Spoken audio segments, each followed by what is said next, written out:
to fill my conclusion. Time to fill my conclusion. Time to fill my conclusion. Time to fill my conclusion. Time to fill my conclusion. Okay. Hi everyone. It's time. I know. Do not weep. It is the end of my series. Alrighty, I'm going to talk a little bit about the series that you have seen or watched. If you have not watched them, go back. Don't be watching this video right now. You go back and watch the other ones. You can't watch the conclusion first. Crazy talk. Anyway, I have 4 other videos. Well, 5 if you want to count my introduction. One on semiotics, one on Marxism, one on psychological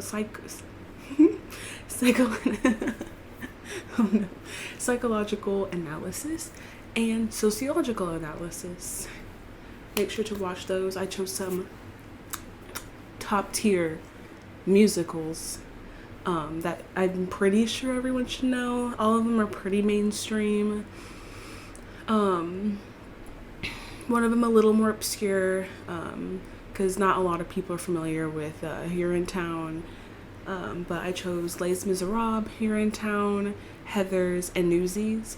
They're 4 of my favorite musicals, and I hope that everyone gets a chance to go out there and watch them when they get the chance, because quality content.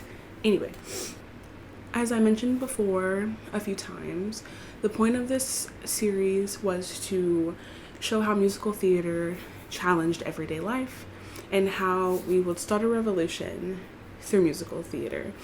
I added the how to start a revolution because there was a theme throughout all of the musicals except for the very last one, of the group of people, of the proletariat, the oppressed, coming together and rising up and fighting against the elite bourgeoisie, top of the food chain people that are oppressing them.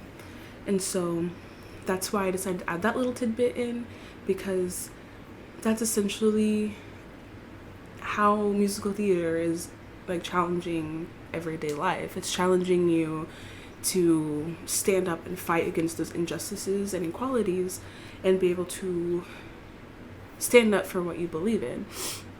And that's why I really love these musicals that I chose, because it really exemplifies how a group of people can, if you come together and work together, you can do literally anything.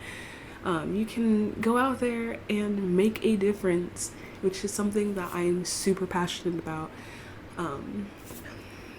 So one of the things looking back on this series that I noticed is that there's a lot of themes about oppression, and it's something that I didn't really notice until now,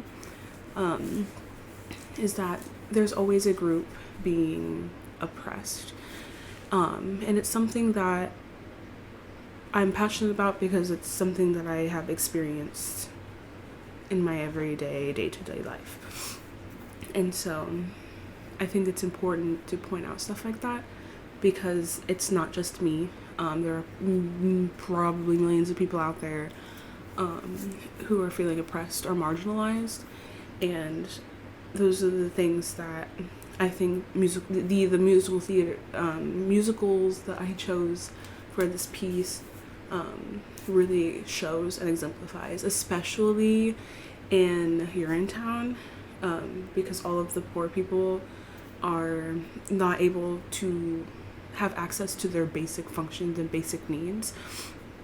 And same thing with Newsies. All the children are being exploited and used for money.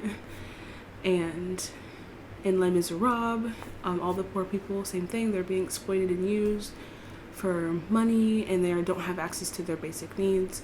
And the only kind of outlier of all of the musicals, I think, is the Heathers musical because it's important. This messages that Heathers is displaying is very important because it talks about mental health in teens, especially in the high school level,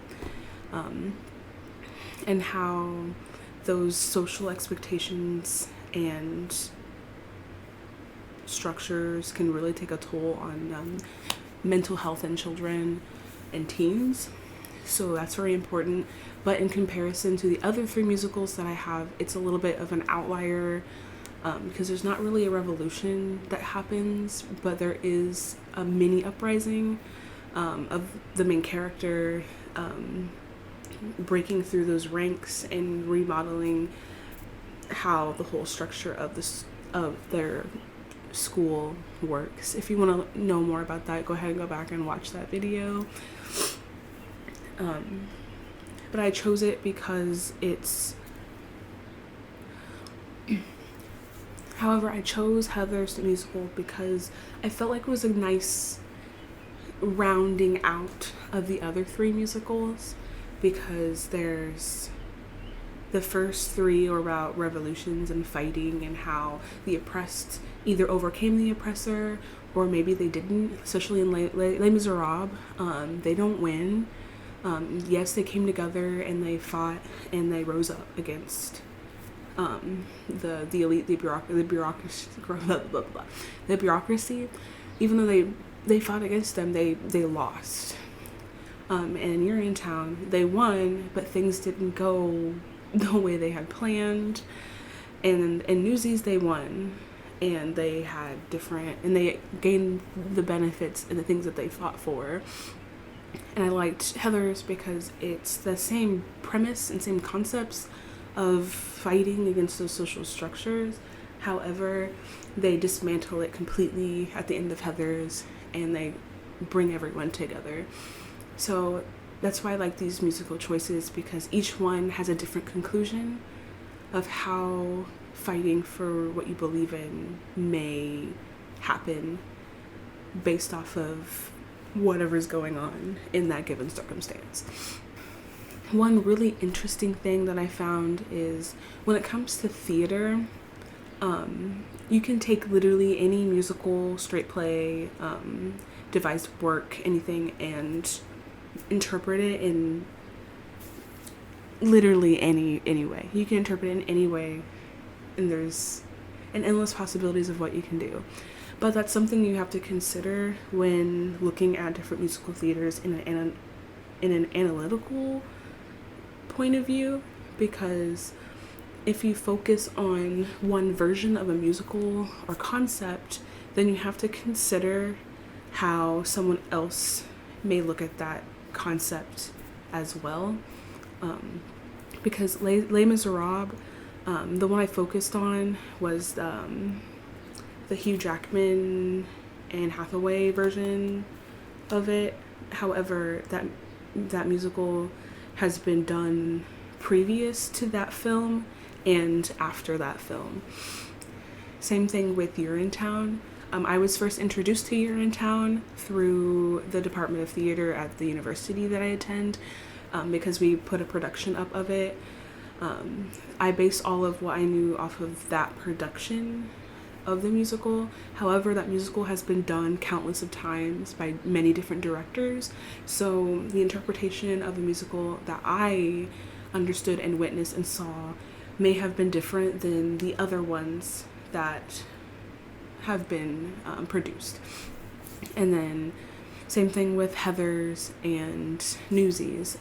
I focused on the Disney film Newsies. That's on, I think, Netflix. I watched it in theaters, and I watched it, I think I was on Netflix, and it's so good. It's so good. But again, like, that musical has been done before Disney made that film, and so there I think there was like another like movie on it, I want to say, but still the same thing applies. Different interpretation, different ideas, different styles, different etc. etc. And that also goes for language as well. So what's really important is in every adaptation or interpretation of every musical, there are cuts or additions added or subtracted from every production. I've been in many productions, or worked on many productions, where the director will cut lines or cut different parts of the script to fit their narrative that they're trying to display. Now, you can't just go and cut in parts of the show willy-nilly. You have to have permission from the playwright or company that you are leasing the musical or play from, because you can't make any like changes to the script, but you can cut or modify what you need to fit the needs that you need for your personal production. Especially if you cast the show different than what it was originally intended, because we did an all-female production of Julius Caesar my freshman year at the university I attend, and it originally, if you're familiar with Shakespeare's J. Caesar, there's men in the show. J. Caesar's supposed to be a man, but with our concept and interpretation, we made it all female, and we had to make a lot of like adjustments and cuts because pronouns, and the concept was based around a society ruled by women. Same thing with a recent production that we did called Measure for Measure by Shakespeare. We had to tweak the pronouns because the two main actors who played Angelo and Isabel would reverse roles every night. So we have Angelo and Isabel, and then one night we'll have Angela and Isaiah. And so we had to go through the script and change the pronouns and titles throughout the script in order to fit our concept and ideas. The same thing goes with the script itself. Our version of the script that we used was heavily edited and cut to fit our story and narrative. So our production is going to be and will be drastically different than any other production of Measure for Measure. So it was really fun being able to look back at all these musicals that I've always loved and enjoyed. The music in each musical is phenomenal. You can find the music on YouTube or on Spotify or pretty much any music place that you listen to. So if you want to listen to the soundtracks for those, please feel free to go back and listen to those whenever you wish. I encourage everyone to check out each of the musicals so that you see kind of where I'm coming from and what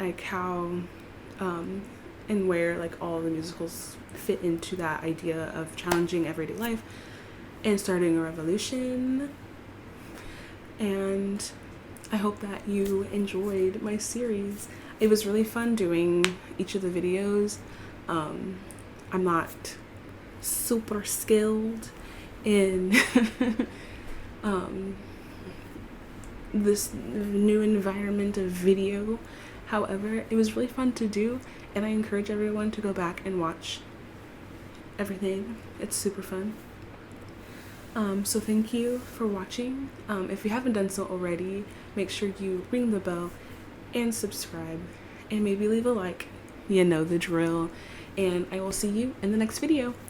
Bye.